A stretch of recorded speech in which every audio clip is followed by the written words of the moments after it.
कठपुतली देखकर राजकुमारी बहुत खुश हो जाती है। यह पहली बार था जब राजकुमार ने उसे हंसते हुए देखा था। हंसी के साथ उसका रूप और अधिक निखर उठा था। राजकुमार उसे अपलक निहारता रहा और सोचने लगा, क्या कोई इससे भी अधिक रूपवती हो सकती है भला। उधर वह स्त्री राजकुमारी के सौंदर्य से जलने लगी थी। उसे डर था कि कहीं राजकुमार उसके रूप के मोह में फंसकर उसकी बातों पर विश्वास न कर ले। यदि ऐसा हुआ तो मेरा रानी बनने का सपना अधूरा ही रह जाएगा। यह सोचकर उसने राजकुमार के कान भरने शुरू कर दिए और राजकुमारी को जल्द से जल्द वहां से हटाने की योजना बनाने लगी। इधर राजकुमारी जब भी खाली होती वह अपनी कठपुतली से दिल की बातें किया करती थी। एक रात राजकुमार को राजकुमारी के कक्ष से किसी के बोलने की आवाज सुनाई देती है। वह चौंक जाता है और उत्सुकतावश दरवाजे के पास जाकर कान लगाकर सुनता है। वह आवाज राजकुमारी की होती है जो कठपुतली से उस स्त्री और अपने जीवन की घटनाएं साझा कर रही होती है। राजकुमार उसकी सारी बातें सुन लेता है लेकिन बिना कोई प्रतिक्रिया दिए चुपचाप वहां से लौट आता है। अब सच्चाई उसके सामने थी। उस धूर्त स्त्री की असलियत जानकर राजकुमार को बहुत क्रोध आता है। काफी सोच विचार के बाद वह उस स्त्री को कठोर दंड देने का निर्णय लेता है। अगले दिन राजकुमार एक गहरा कुआं खुदवाता है। कुआं खुदते देख वह स्त्री मन ही मन खुश होती है, यह सोचकर कि राजकुमार ने उसकी सलाह मान ली है और अब राजकुमारी को हटाने जा रहा है। कुआं जब पर्याप्त गहरा हो जाता है तब वह स्त्री उसे देखने जाती है। जैसे ही वह कुएं में झांककर उसकी गहराई मापने का प्रयास करती है, उसे पीछे से धक्का दे दिया जाता है और कुएं को अच्छी तरह से ढकवा दिया जाता है। उस छल कपट करने वाली स्त्री को उसके अपराध की सजा मिल जाती है। इसके बाद राजकुमार धूमधाम से राजकुमारी प्रेमलता से विवाह करता है और दोनों सुखपूर्वक जीवन व्यतीत करने लगते हैं। एक दिन राजकुमारी ने राजकुमार से उसके शरीर पर गुदे सुइयों का रहस्य पूछा। राजकुमार को कुछ भी याद नहीं था सिवाय इसके कि कोई स्त्री उसे उस श्राप से मुक्त करेगी और वही उसकी जीवन संगिनी बनेगी। वो श्राप मुझे क्यों और किन परिस्थितियों में मिला यह मुझे स्मरण नहीं। राजकुमार के इस उत्तर पर राजकुमारी मौन हो जाती है। कुछ समय बाद राजकुमार और राजकुमारी वन विहार पर निकलते हैं। शाम हो जाने के कारण वे रास्ता भटक जाते हैं। चलते चलते उन्हें एक गुफा से प्रकाश दिखाई पड़ता है। अंधेरा हो जाने के कारण वे रात वहीं बिताने का निर्णय लेते हैं। वैसे भी खुले जंगल में रात बिताना सुरक्षित नहीं था। वे उस गुफा में प्रवेश करते हैं। अभी वे कुछ ही कदम भीतर बढ़े थे कि उनके कानों में एक आवाज गूंजती है, आओ रानी, रूपमती और राजा विक्रम सिंह। यह सुनकर दोनों चकित रह जाते हैं। वो उस आवाज की तरफ बढ़ते चले जाते हैं। करीब 200 कदम की दूरी तय करने पर वो देखते हैं कि पृथ्वी से थोड़ी ऊंचाई लेते हुए एक छोटा सा चट्टान है जिसके ऊपर एक महात्मा ध्यान लगाए बैठे हैं। उनके मुखमंडल की आभा इतनी तेज थी कि उस तेज से पूरी गुफा प्रकाशित हो रही थी। उन्हें देखकर ऐसा प्रतीत होता था कि वो कोई साधारण महात्मा नहीं अपितु कोई सिद्ध पुरुष हैं। लेकिन उन दोनों को एक बात समझ में नहीं आ रही थी कि अगर महात्मा यहाँ ध्यान लगाए बैठे हैं तो वो आवाज किसकी थी जो कुछ देर पहले उनके कानों में सुनाई पड़ी थी। वो अपनी उत्सुकता जाहिर करते इसके पहले ही उनके कानों में फिर वही आवाज सुनाई पड़ी। यह आवाज किसी और की नहीं बल्कि उन्हीं महात्मा की थी जो ध्यान लगाए बैठे थे। आओ रानी रूपमती और राजा विक्रम सिंह कहने के साथ ही उन्होंने अपनी आंखें खोली। मैं जानता था तुम दोनों जरूर आओगे। नियति को कोई नहीं बदल सकता। जो लिखा जा चुका है वह होकर रहेगा। महात्मा की बात सुनकर वे दोनों एक दूसरे का मुख ताकने लगते हैं।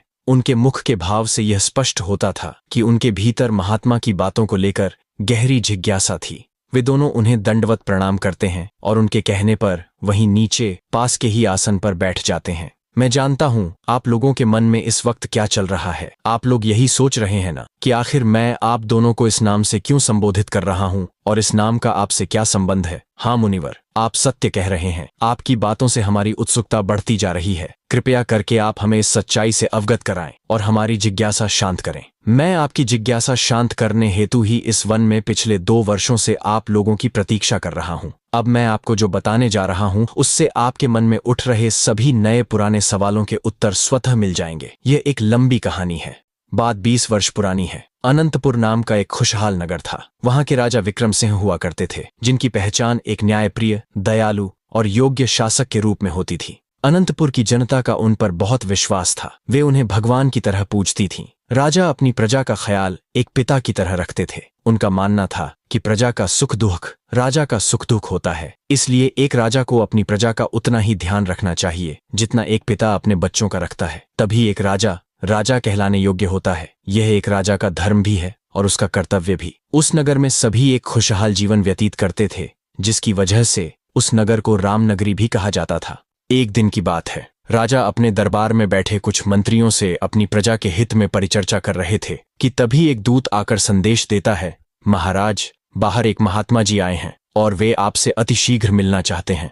महात्मा का नाम सुन राजा अपने सिपाहियों को उन्हें आदरपूर्वक अंदर लाने का आदेश देते हैं। महात्मा को देखते ही राजा अपने सिंहासन से उठ खड़े होते हैं और उन्हें दंडवत प्रणाम कर उनसे आसन ग्रहण करने का आग्रह करते हैं। तत्पश्चात स्वयं अपना आसन ग्रहण करते हैं। कहिए मुनिवर, कैसे आना हुआ और हम आपकी क्या सेवा कर सकते हैं? हे राजन, मैं एक तपस्वी हूँ और अपने तपोबल से मैंने इतनी शक्तियां अर्जित कर ली हैं कि उन शक्तियों से मैं भूत, भविष्य और वर्तमान सब कुछ देख सकता हूँ। मैंने आपका और आपके इस नगर का बहुत नाम सुना है। निस्संदेह आप एक कुशल और योग्य शासक हैं। उससे भी बढ़कर आप एक अच्छे इंसान हैं। बस आपकी यही खूबी मुझे यहाँ तक खींच लाई और मैं आपको आगाह करने चला आया हूँ। मुनिवर, मैं आपका मतलब नहीं समझ पाया। हे राजन, इस नगर में बहुत जल्द विपत्ति का आगमन होने वाला है जिससे कोई भी बच नहीं पाएगा, आप भी नहीं।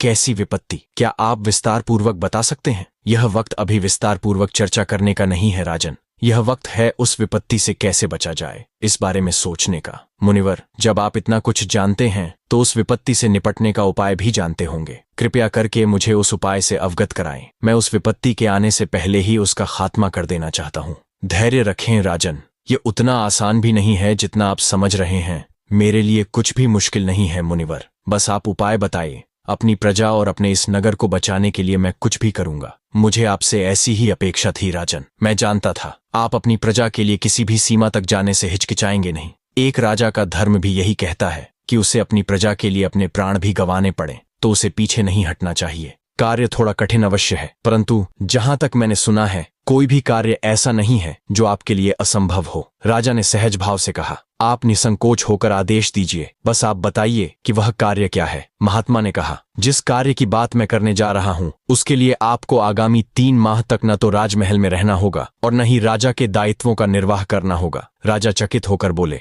किंतु ऐसा क्यों मुनिवर? महात्मा बोले, क्योंकि जिस भयावह विपत्ति का सामना आपको करना है उसके लिए आपके तन और मन का शुद्धिकरण अनिवार्य है। बिना उस शुद्धिकरण के आप उस संकट के सम्मुख पूर्ण रूप से सक्षम नहीं माने जाएंगे। राजा ने गंभीरता से पूछा, तो इसके लिए मुझे करना क्या होगा? यहाँ से लगभग 250 कोस की दूरी पर क्षुब्दमपुरा नामक एक स्थान स्थित है। वहीं एक विशाल वनखंड में श्रींझाप नामक महर्षि का एक तपोवन है। आपको वहां जाकर 3 माह तक उनकी सेवा में रहना होगा। शेष जो भी आवश्यक होगा वह आपको वहां जाकर ज्ञात हो जाएगा। यह सुनकर राजा कुछ क्षणों के लिए मौन हो गए। वे चिंतन मुद्रा में डूबे थे। उनके हाव भाव देखकर महात्मा मुस्कुराए और बोले, मैं जानता हूं इस समय आपके हृदय में एक प्रश्न अवश्य उठ रहा होगा कि यह कार्य तो कोई भी कर सकता था, फिर इसके लिए मैंने आपको ही क्यों चुना? उसके पीछे भी एक कारण है।